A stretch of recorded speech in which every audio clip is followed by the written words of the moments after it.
سلامونه ملګرو، د هیله چې روغ او جوړ به یاست. څنګه کولی شم موږ په افغانستان کې له ټلګرام چینل څخه پیسې وګټو؟ دا چې اوس وخت کې افغانستان کې ټلګرام چینل پیسې ورکوي او په ډېرو کمو شرایطو سره پیسې ورکوي. که چیرې کې تاسو تر اوسه پورې ټلګرام چینل نه لرئ، نو همدا اوس خپل ټلګرام چینل جوړ کړئ او په ډېر کم شرایطو سره تاسو له ټلګرام چینل څخه پیسې وګټئ.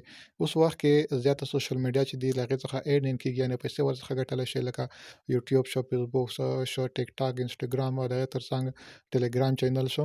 خو د ځینې سوشل میډیا شرایط چې دي هغه ډېر سخت دي، لکه یوټیوب. د یوټیوب واچ ټایم چې دی هغه زیات دی. همداشانته فیسبوک چې د هغه افغانستان کې منټایز کېږي نه، او ټیک ټاک دی، د ټیک ټاک شرایط هم یو څه ارزان دي نسبتاً فیسبوک ته. خو ټلګرام چې دی، د ټلګرام شرایط بیا تر ټولو ارزان دي. نو کوم شرایطو دغه موږ له دې څخه earning کولی شو، دغه ویډیو کې تاسو ته ټوله طریقه درښیم څه ډول موږ له دغه نه earning کولی شو، له دغه څخه بیا پیسې څنګه موږ نقدولی شو. نو راځم ویډیو ته. په ویډیو به درته پیل کوم. که چیرې کې تاسو زما چینل کې نوي یاست، زما چینل سره سبسکرایب کړئ. تاسو ته زه لومړی خپل چینل درښیم، صحیح ده. دا چې زما چینل مونټایز دی، په هغې باندې earning شروع شوی دی، یعنې اعلانات پرې شروع شوي دي، صحیح ده. کله چې تاسې اعلانات په چینل باندې راغلل، دلته تاسو ته خپله لیکي، صحیح ده، چې ټلګرام چینل چې د هغه د ټون په نوم کرنسي ورکوي، صحیح ده. دا وګورئ، دا زما د یوې ورځې ګټه ده، دومره زیات کار مې هم نه دی پکې کړی. او دلته 0.014 تقریبا 0.6 سنټه کېږي. دا زما ته earning د ټلګرام چینل څخه راغلی دی. دا ټون په نوم کرنسي ورکوي چې د یو ټون قیمت تقریبا تر $6 هم رسېږي. اوس وخت کې یو څه قیمت چې د هغه رالوېدلی دی، صحیح ده. نو کله چې تاسو ټلګرام چینل کې نشرات کوئ، تاسو باید لومړی شرط چې دی هغه تاسو باید 1000 سبسکرایبر پوره کړئ، صحیح ده. کله مو چې 1000 سبسکرایبر پوره کړل، نو له هغې وروسته چې کله تاسو یې په نشراتو باندې یعنې پوسټ باندې کله چې ویوز راځي، نو له هغې وروسته تاسو ته بیا په چینل باندې اعلانات شروع کېږي، صحیح ده.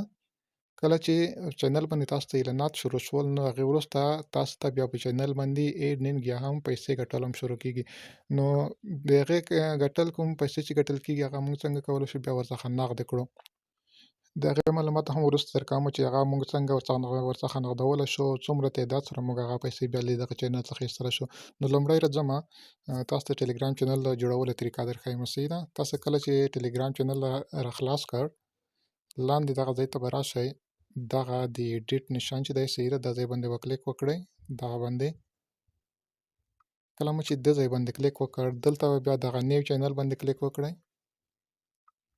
کله مو چې چینل باندې کلیک وکړ، دلته به ورته د خپل چینل نوم ولیکئ، صحیح ده. هر ډول نوم چې تاسو غواړئ ورته وټاکئ. زه راځم یو نوم ورکوم دلته، صحیح ده. دلته مو ورته نوم ورکړ او دلته دغه ځای کې لاندې دا ځای کې تاسې مثلا دا چینل چې دی د زه په باره کې دی زه غواړم دلته ورته ولیکم. تاسو دلته به ورته ولیکئ، مثلا ما ورته ولیکل، تاسو دلته هر ډول معلومات لوستلی شئ، صحیح ده. دلته ورته تصویر هم انتخابولی شئ دا ځای باندې. نو زه تصویر څخه تېرېږم تر څو دا ویډیو چې دا اوږده نه شي. را به شئ دغه پاسه ټیک مر علامه باندې به کلیک وکړئ. دلته دغه ځای کې تاسو باید فکر وکړئ، صحیح ده. یو ګورئ پابلیک چینل دی، یو چې دی پرایویټ چینل دی، صحیح ده. نو تاسو به راشئ دغه پابلیک چینل چې دی دغه به انتخاب کړئ. کله مو چې هغه انتخاب کړ، نو له هغې وروسته لاندې دغه ځای کې پابلیک لینک یې درته لیکلی دی. دغه ځای کې به هماغه نوم چې تاسو ورکړی دی، صحیح ده، ما چې کوم نوم چینل ته ورکړی هماغه نوم دلته ورکوم، صحیح ده، دغه ځای کې، تر څو زموږ لینک چې دی هغه لینک بشپړ شي. خو دغه نوم یې ونه اخیسته. زه راځم اخر کې ورسره یو څه عددونه لیکم، صحیح ده. دغه د اوس یې واخیسته، را به شئ پاس ټیک مار باندې به کلیک وکړئ. دغه د زموږ چینل اوس جوړ شو، صحیح ده. را به شئ دلته همدا سرچ کړئ، هماغه چینل نوم به ولیکئ تر څو تاسو ته چینل چې د هغه راواړوي. دلته سرچ کې به هماغه اوس چې چینل مو جوړ کړ هماغه نوم به ولیکئ، صحیح ده. ما چې کوم نوم اوس ورکړ هماغه نوم ورکوم. دغه ماته یې راواړوله، دا زما چینل شو، صحیح ده. اوس له دغه ځای نه تاسو کولی شئ دا ستاسو لینک دی، د ځای باندې به کلیک وکړئ، کپي به کړئ او خپلو ملګرو دوستانو ته به یې ولیږئ، شیر به کړئ، تر څو ستاسو چینل ته خلک راشي، دعوت شي او ستاسو چینل چې دی هغه پر مخ لاړ شي، 1000 سبسکرایبر پوره کړي او ستاسو چینل چې دی هغه مونټایز شي، صحیح ده. نو دغه د چینل جوړولو طریقه وه. که بیا هم نه پوهېږئ، تاسو ماته شخصي میسج کولی شئ، دغه وټساپ باندې زه درسره همکاري کولی شم. کله مو چې چینل جوړ کړ، نو اوس زه راځم تاسو ته د ویډرا طریقه درښیم. را به شئ خپل چینل به راخلاص کړئ، دلته دغه بیلانس باندې به کلیک وکړئ، صحیح ده. کله مې چې دلته بیلانس باندې کلیک وکړ، لږ به انتظار شي ورته. د دغه ویډرا چې دا لاست ټون ده، کله چې تاسې دغه کې لاست ټون پوره کړل، نو تاسو بیا کولی شئ له دغه څخه 24 ته ویډرا وکړئ. صحیح ده.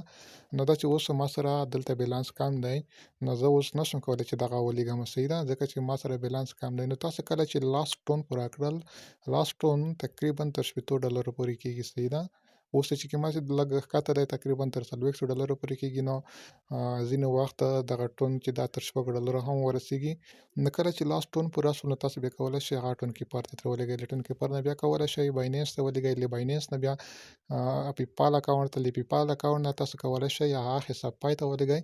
کله چې تاسو حساب پای ته ولګل، نو له هغې څخه تاسو بیا کولی شئ دغه پیسې نغده کړئ. صحیح ده. که تاسو نه غواړئ چې نغدې کړئ، تاسو کولی شئ دغه څخه کله چې تاسو دغه 24 ته بایننس ته ولګئ، نو تاسو بیا کولی شئ له هغې ځای څخه ایزولوټ وکړئ. ښه، نو دغه وه د ټلګرام چینل معلومات. په دې هیله چې تاسو به پوه شوي وئ، او دې هیله چې تاسې ټلګرام چینل جوړ کړئ، نشرات پکې وکړئ. دومره شرایط هم نه دي سخت، فقط زر سبسکرایب غواړي. او له هغې وروسته کله چې تاسو په نشرات باندې ویوز راځي، نو له هغې وروسته تاسو ته بیا اعلانات پرې راځي. کله چې اعلانات پرې شروع شول، بس نو تاسو ته ارنینګ یا هم پیسې ګټل شروع کېږي. صحیح ده. په سوشل میډیا کې تر ټولو اسانه شری چې دی همدغه ټلګرام چینل دی. په دې هیله چې تاسو هم له دغه ټلګرام چینل څخه ګټه پورته کړئ، ټلګرام چینلونه جوړ کړئ. هېڅ کار هم دومره نه غواړي، ورځ کې فقط یو نیم ساعت یا هم 1 ساعت وخت ورکوئ، نو تاسو ته به له ټلګرام چینل څخه ښه ګټه ترلاسه کولی شئ. دا وه د نن ورځې ویډیو. که ویډیو مو خوښه شوې وي، ویډیو درسره لایک کړئ، له ملګرو سره یې هم شیر کړئ. مننه.